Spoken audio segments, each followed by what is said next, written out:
The Dark Holds No Terrors by Shashi Deshpande. Characters, Summary, Analysis. Hello and welcome to the discourse. The Dark Holds No Terrors was the first novel written by Shashi Deshpande that was published in 1980. This novel explores the trauma of a middle class working woman trapped in a male dominated society. Deshpande picturizes her men and women characters as the victims of modern society. The author explores and exposes the long smothered veil of the incarcerated psyche of her female protagonist imprisoned within the four walls of domesticity and sandwiched between tradition and modernity. The novel has two parts with 8 chapters each. Characters of the Dark Holds No Terrors. Sarita or Saru is the protagonist of the novel. She wasn't a beautiful and attractive girl during her youth. She realized that to attain the respect of others, either one has to be pretty, for Saru this is impossible, or become something respectable like a doctor. She devotes herself to studies and gets admission to a medical college. Baba is Sarita's father. During her childhood, he remained indifferent to her, but he is a responsible, sane man. Sarita's mother was a traditional woman who preferred the patriarchal ways of society. Her mother always gave more importance to Dhruv, Sarita's younger brother. Dhruv was an attractive teen boy who died during an accident in which Sarita was involved. Her mother blames Sarita for Dhruv's death. Manohar is the husband of Sarita. They met during the college. Manohar was an attractive young man and a poet. Manohar belongs to a lower caste, but Sarita goes against her family and marries him. However, marrying Manohar haunts her because of Manu's sadism and savage treatment of Saru that stems out of his frustration at seeing Saru's success as a doctor while he works as a school teacher. In his frustration, Manohar turns a sadist and makes Sarita suffer while enjoying it. Madhav is a young man who is studying accounts. He lives with Saru's father as a tenant. He is a young, attractive man with a good nature who accompanies Saru's father after her mother's death and takes care of the old man. Renu and Abhi are young children of Sarita and Manohar. Summary of The Dark Holds No Terrors. The title of the novel suggests its theme. The dark holds no terrors, that the terrors are inside us all the time.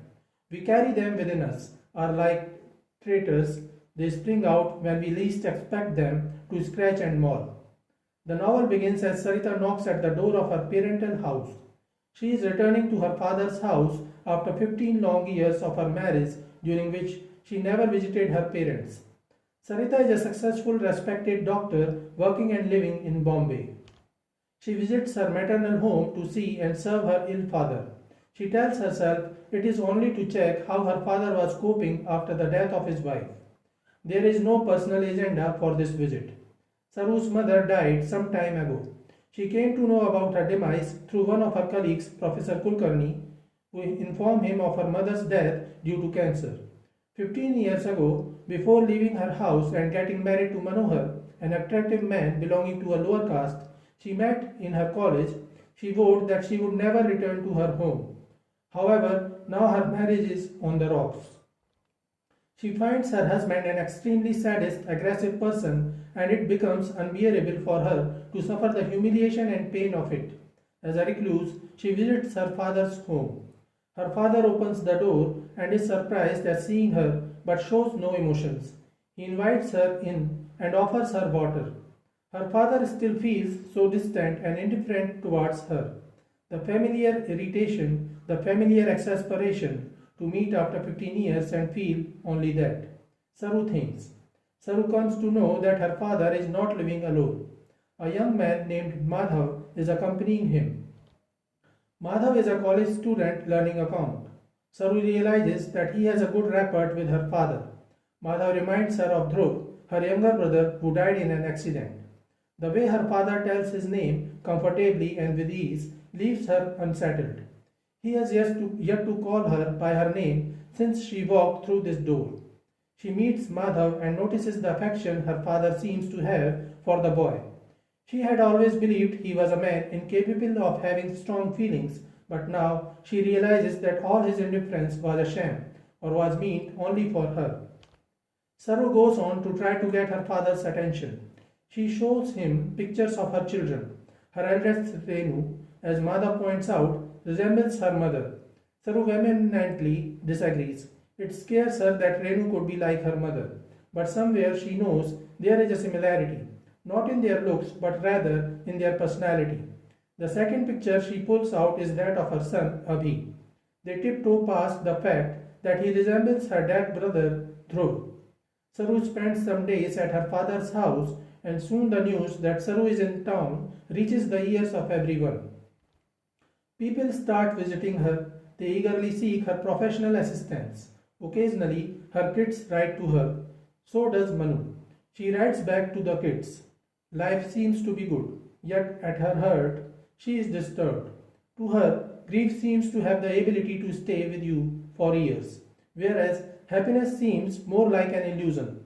She wanted to share it with someone, but she did not have that kind of relationship with anyone. Not her old friends, and definitely not her father. One day, while resting on her bed, she remembers the day when her brother Dhruv died. She was with him then. She remembers how distraught her mother was at the loss of her son and shouted at her, "Why are you alive and he dead?" Her mother was a tyrant who influenced Saru's perception of herself. Growing up, she wanted to be pretty, but she knew she was far from it, at least going by what her mother said. Saru was of average looks, but her mother believed she was ugly. One day, a lady doctor visited their home. As a child, Saru found her elegant with an air of superiority. She concluded that it was because she was a doctor. For one to walk around seemingly detached, either one had to be pretty, for Saru this is impossible, or become something respectable like a doctor. Saru decided she also wanted to be a doctor. It was not easy for her as she had to get past her mother and get her Baba to agree to send her to Bombay for college. Her mother was not at all interested in supporting her higher studies, but her father supported her. She went to college and became a successful doctor, but now she seems to have lost pride in her profession. She calls her profession a ventriloquist, giving her a voice, telling her what lines to tell her patients and what faces to make. She fears without it, she is just a lifeless puppet. At college, she made some new friends who introduced her to Manohar, an aspiring poet and an English teacher. She fell in love with him and they decided to marry. However, Manohar was of a lower caste. Saru fought with her parents and married him despite not getting their blessing. Her mother had made it clear that she could not come running back to them if her marriage to that man, he belonged to a lower caste, ever went sour. Saru at that time promised that she would never look back. She was happy with Manu. Her married life was not easy at the beginning. She passed her MBBS but wasn't earning enough and Manu was working at a small college. However, one of her lecturers, Boozy, took interest in her and helped her in getting a degree of MD. Soon, Saru started earning much more than Manu, and she observed that her success and Manu's own failure frustrated him. Meanwhile, Madhav decided to visit his parental house as his younger brother runs away. It was Dhruva's birthday. Saru and her father were alone, and the silence between them became burdensome. She dared to ask him if he, like her mother, too believed that she was the reason for her brother's death. Her father says nothing and she weeps heavily. The next day, her father comforts her and talks to her with compassion. This fatherly love melts Saru and she confesses her current problems. She informs him that her husband is a sadist. He is a violent stranger at night and she is a terrified animal. He rapes her without a second thought while she lies there unsure of where her reality ends and the nightmare begins.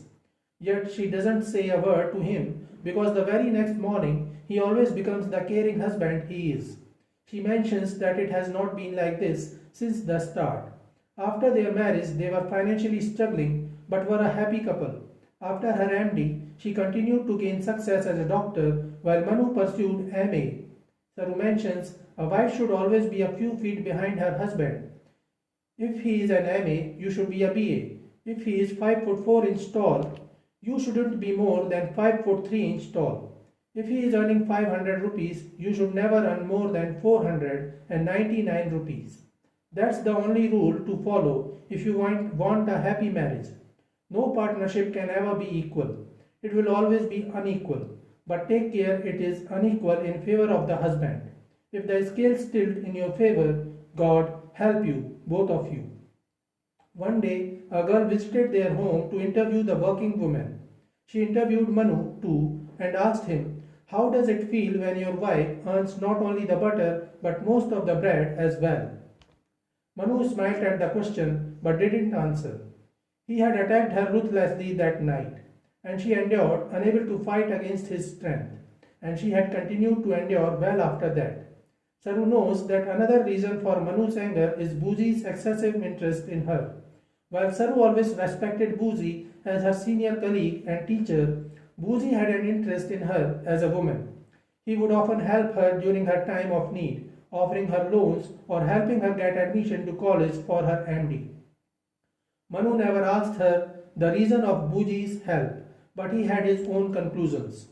Baba listens to Saru's struggles patiently and comforts her. He asks her, "Aren't you sufficient for yourself?" He reminds her that her mother is dead, offering her a choice that if she decides, she can remain at her father's house forever. Saru receives a letter from Manu informing her that he is visiting her. Saru remembers her first holiday with her family. While shopping for a suitcase with her husband, Manu, for their holiday, Saru and Manu meet a colleague of Manu's and his wife. The couple asks Manu if he is going somewhere, to which he replies that he with his family is going to Ooty on a small holiday. The wife of Manu's colleague then remarks that had her husband married a doctor like Manu did, he too would have had the good fortune to go to Ooty. Saru says that the observation of the wife is enough to arouse the savage and sadist in Manu in the bed with her. But then again, in the morning, Manu becomes a normal, kind husband who leaves Saru to take a rest in the hotel while he takes the children for an outing. Sitting alone in the hotel, Saru recalls the times when her mother would treat her harshly while plaiting her hair. Saru relieves the pain of being harshly treated by her mother and begins to sob. Saru is yet to decide what she really wants from her life. Will she return with Manu and try to help him get rid of his depression? Will she return with him and continue to suffer the humiliation, or will she decide to say no to him and stay with her father? The novel ends inconclusively. So this is it for today. We will continue to discuss the history of Indian English literature. Please stay connected with the discourse. Thanks and regards.